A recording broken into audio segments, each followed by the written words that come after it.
This film follows pilgrims journeying to North Marston to the shrine and healing spring of John Schorne, who died in 1314. It is June 1355, and our band of pilgrims has arrived at Thame.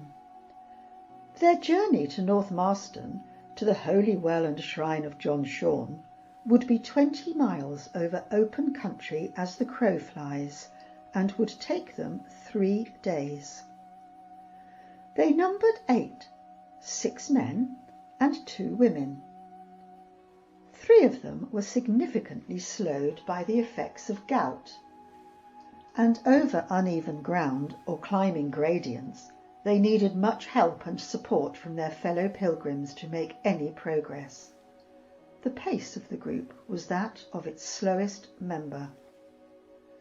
The group had met in Winchester and made its way northwards through Hampshire and Berkshire before arriving in Thame for the last part of their journey to North Marston.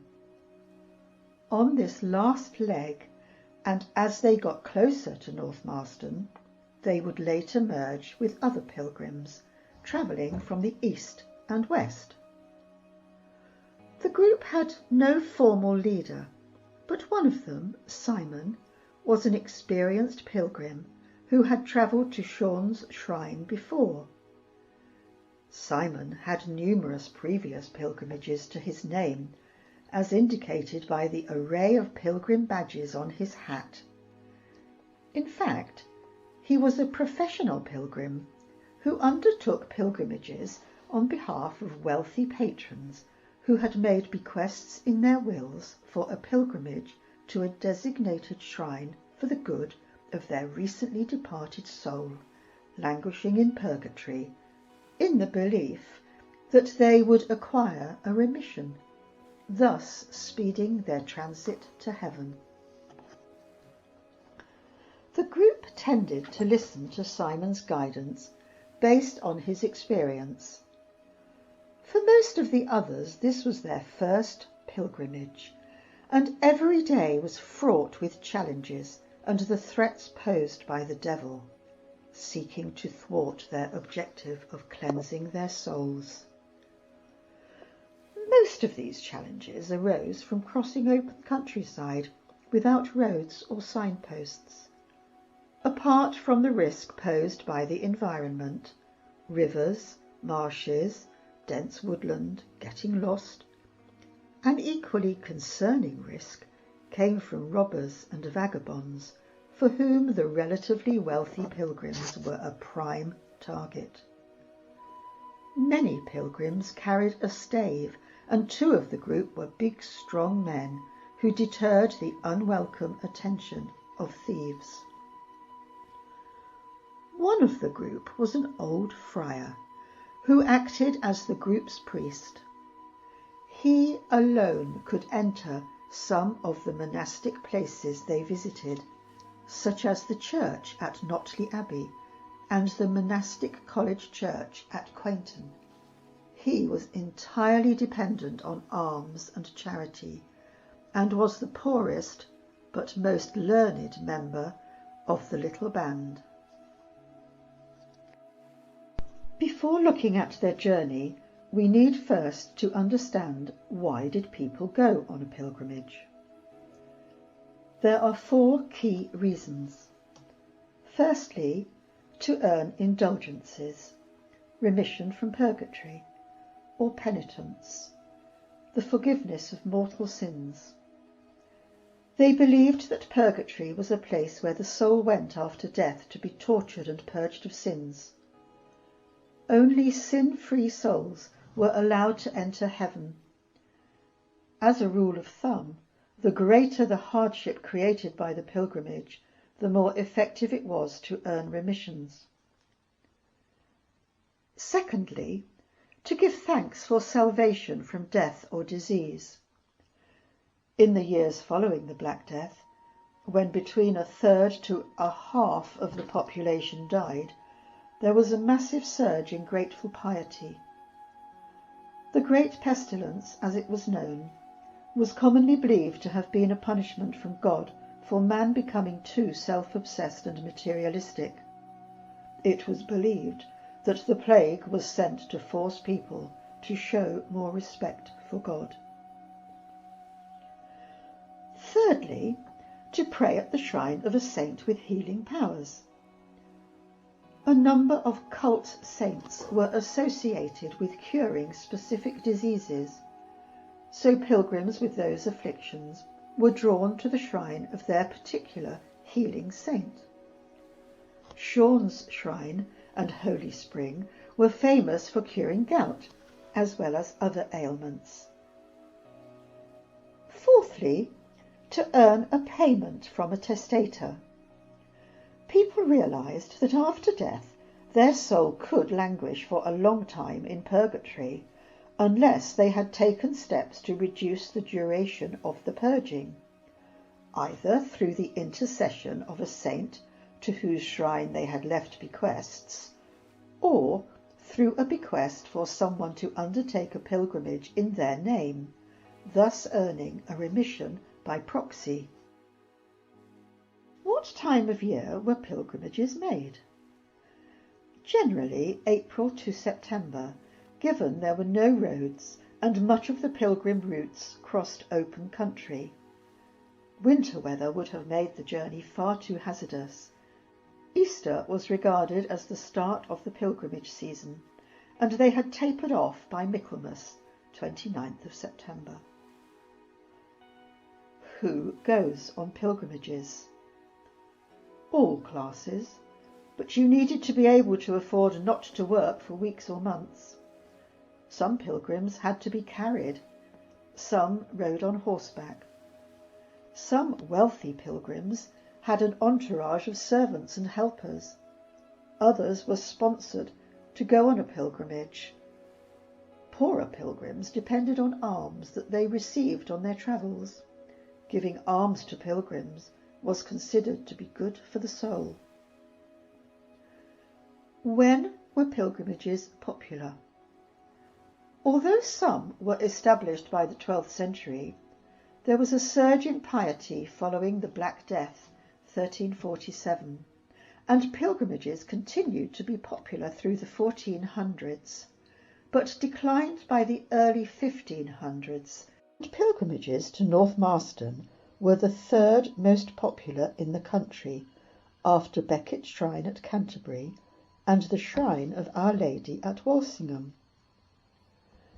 The income to the church at North Marston from pilgrim gifts jumped from £6 a year to £500, the equivalent in today's money of well over £2 million. Henry VIII visited North Marston twice. Gout was a major problem in the Middle Ages and was pictured as the devil in the boot to represent the excruciating pain of the joints in the feet. Anything that could relieve gout, like Schorne's holy spring, was therefore depicted as the devil being extracted from the boot, hence John Schorne's iconic symbol of the devil popping out of the boot, which appeared on church screens and on the various pilgrim badges associated with his cult. Later, misinterpretation of this image led to claims that Schorne had captured the devil in a boot. The Schorne pilgrims associated with the sign of the boot, and numerous pilgrim hostels were named the Boot. Some of these, or the successor buildings, are to be found in places throughout the home counties, and mean that Schorne pilgrims could have passed through that place. Churches were hugely important because pilgrims believed they could secure day-long protection from unexpected death if they had seen an image of St. Christopher. A wall painting of St. Christopher would have been found inside every church, generally on the north wall or over the north door. In offering vows to St. Christopher, pilgrims often scratched a votive cross in the stonework of pillars or door jambs on the south of the church. Many of these are still visible and are proof that pilgrims visited the church. In fact, pilgrims would have made the visit to the church to see the image of St. Christopher their first priority before they set out on the day's journey, which means churches displaying numerous votive crosses will have been close to the pilgrims' accommodation. Two good examples are Whitchurch and Quainton. Both these churches were penultimate churches on the arduous journey to North Marston, so their vows to St. Christopher would have been especially fervent at these two churches, as the pilgrims knew that the devil would be trying harder to disrupt them the closer they got to their destination. This means any village with a dwelling called the Boot would once have had numerous votive crosses to be seen at the parish church. But of course, after 5 centuries, many of these marks will have been erased or covered over, as is the case in Chearsley. Pilgrims would not have travelled after dusk. Hostels would have been found all along the route, and many other villagers offered food and drink. This would have provided a useful income to the settlements the pilgrims passed through. Pilgrims travelling across open flat country in reasonable weather could have covered about 10 miles a day, but allowing for time to make vows to St. Christopher, for refreshment stops, difficult terrain, and the poor mobility of some pilgrims, it is very unlikely that in daylight hours they will have covered this distance. The journey from Thame to North Marston across country is about 20 miles as the crow flies. It is doubtful a group of pilgrims, some lame or being carried, and following a twisting route up hill and down dale, would have been able to cover this journey in less than 3 days. The route would have been a rest stop at Thame, a major settlement with a wealthy church. They would have visited Thame Church to make their vows to St. Christopher before their walk to the huge Notley Abbey. They'd stop at Notley, possibly being given refreshments from the Austin canons, although there would have been no entry to the monastic church for lay persons or women. Notley Abbey, or Nutley as it was then known, was founded between 1154 and 1164 by the second Earl of Buckingham, Walter Gifford, and his wife Ermengarde.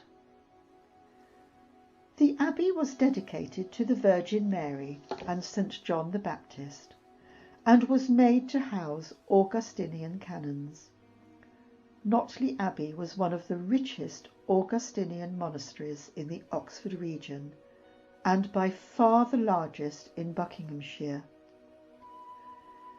In fact, in 1291, the abbey's income was given as £437, 6 shillings and 8 halfpenny, £2 million at today's values, derived from the churches of Long Crendon, Chilton, Chearsley, Caversham, Princess Risborough, Ashenden, Hillsdon, Lower Winchenden, Chetwood, Barton Hartshorn, Stoke Lisle, Sheringham, Maiden Bradley, Netherswell, and also the manors of Long Crendon, Chilton, Lower Winchenden, Chearsley, Cannon End, Chetwood, and Stragglethorpe in Lincolnshire. Notley dominated the ecclesiastical landscape of this part of the county. Our pilgrims might reasonably have expected generous help from the abbey.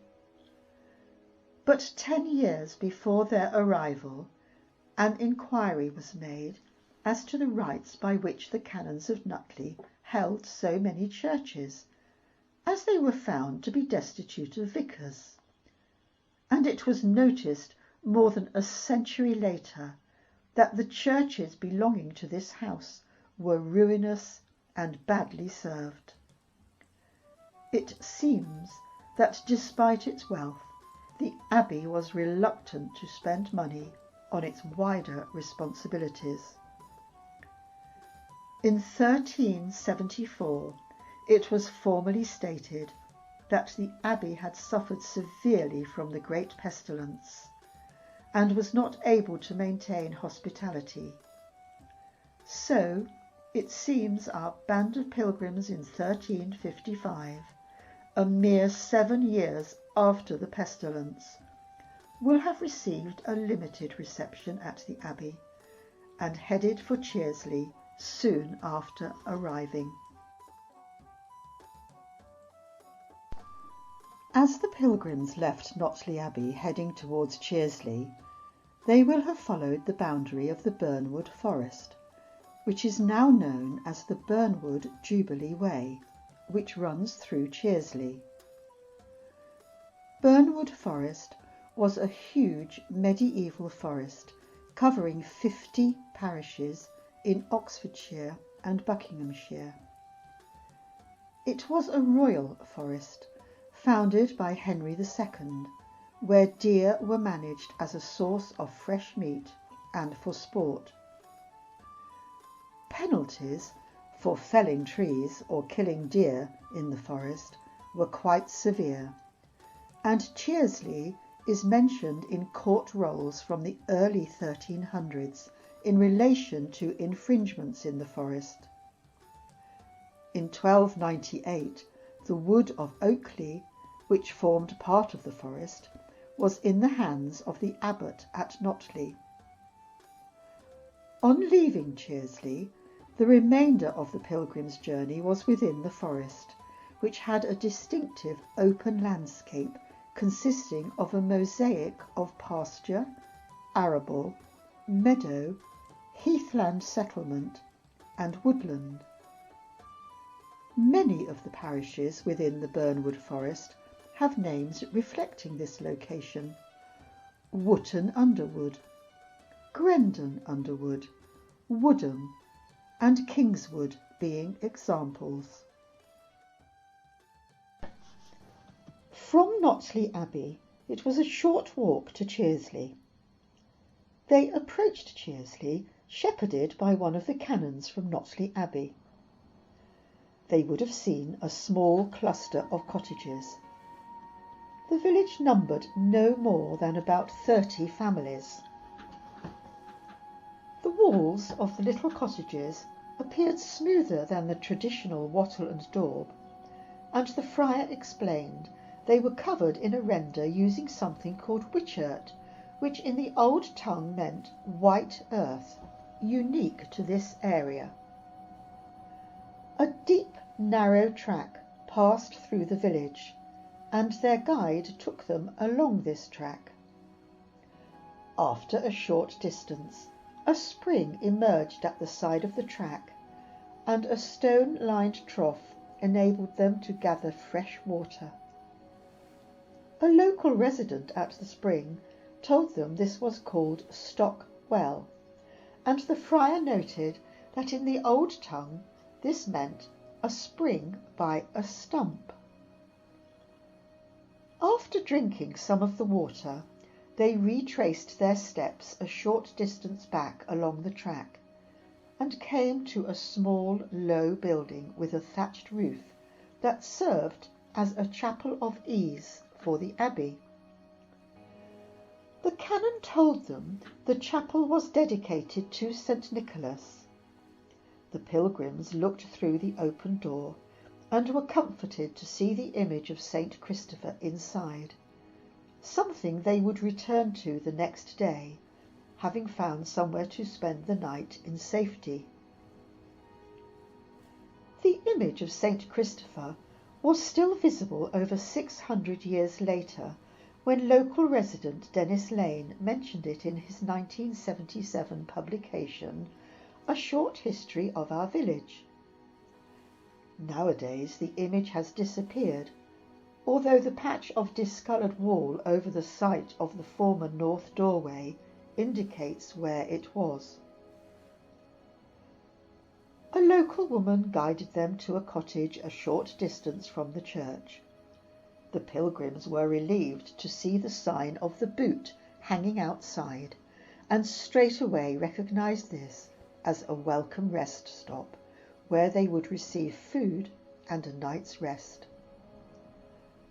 The family who lived there spoke of how the village had been cruelly hit by the great pestilence that struck in the winter of 1348, taking away 50 souls in a matter of weeks. With no room to bury their dead at Crendon, which was the nearest consecrated burial ground to the village, the dead of the village had been laid to rest in Court Close, a field next to the chapel. Pilgrims had started to arrive in the village soon after the great pestilence, and provided a useful source of income to the impoverished villagers. The pilgrims much appreciated their hospitality, and were delighted to be given barley bread, vegetable broth, cheese, and even the luxury of a few small fish.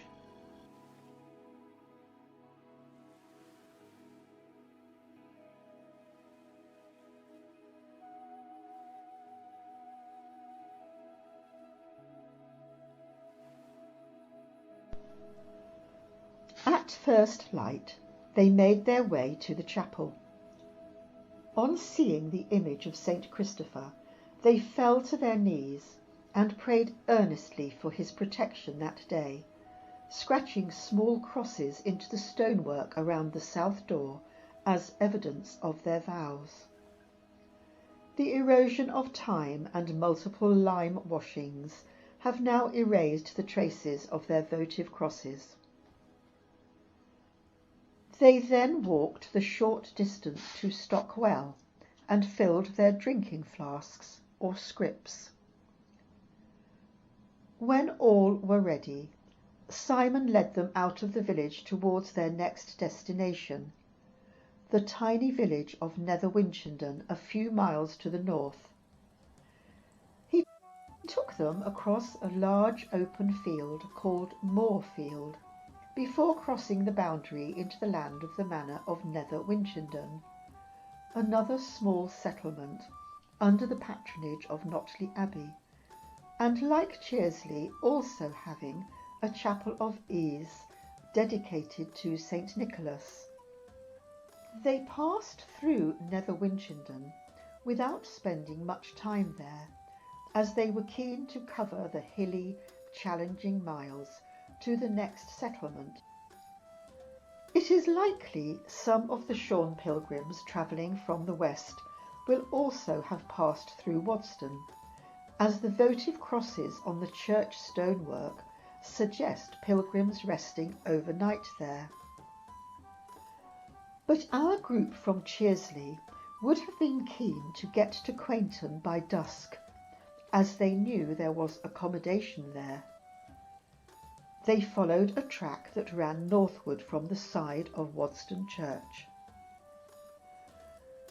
They arrived in Quainton at sunset and quickly found the sign of the Boot outside a small dwelling close to the raised causeway to the church. Also nearby was a tall, elegant stone preaching cross that had been erected a few years earlier, when the church became a religious college and therefore no longer accessible to local parishioners. Throughout their pilgrimage from Thame, the general direction of travel was northwards. At intervals they will have been guided on the trail by stone waymarkers etched with a cross to guide the pilgrims to the next destination. A few of these survive to this day, like this one in Quainton. The next morning they visited Quainton Church, the last church before walking to their final destination and critical for their vows to St. Christopher. as we have heard, their entrance to the church would have been disallowed for lay persons and all women, as the church had been converted to a monastic college by 1350. So the votive crosses they left are on the outside of the church, and they made them when they peered through the open south door and saw St. Christopher's image. Their deeply incised votive crosses around the door jambs remain in view to this day. And finally, they set off on the last leg to North Marston over a challenging steep climb. On arrival at North Marston a few hours later, their first visit will have been to the Holy Spring, especially important for those suffering from gout.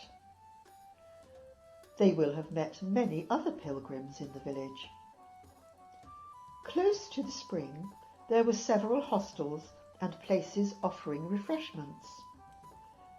There would have been an air of excitement, celebration and anticipation as they made their way to the church and the shrine in front of the altar. There they would have been met by canons from Dunstable Priory. The priory was in possession of the church, John Schorne himself having been an Augustinian canon from Dunstable Priory. They would have been guided in twos and threes to the shrine, a stone structure with a raised box containing Schorne's remains. Under this was an open space into which some of the more nimble pilgrims clambered, so as to be as close as possible to the paranormal power of Schorne's relics. Unseen by the pilgrims, another of the canons looked down from a watching chamber above the chantry chapel to provide additional security. Pilgrims left donations and gifts to the shrine that were accepted by one of the canons in attendance. They were permitted a short time praying at the shrine before being ushered along so other pilgrims could be brought to the shrine. The pilgrims would then have been able to buy a John Schorne badge as proof of their visit. Here is a John Schorne badge clearly showing his trademark boot. This is a replica of one found in London and is available from North Marston History Club. Uplifted by the experience, many of the pilgrims will have sung praises as they threaded their way to one of the hostels in the village. After a day or two, their arduous return journey home began, eased greatly through having achieved their spiritual goal, and for some perhaps through being relieved of the agony of gout.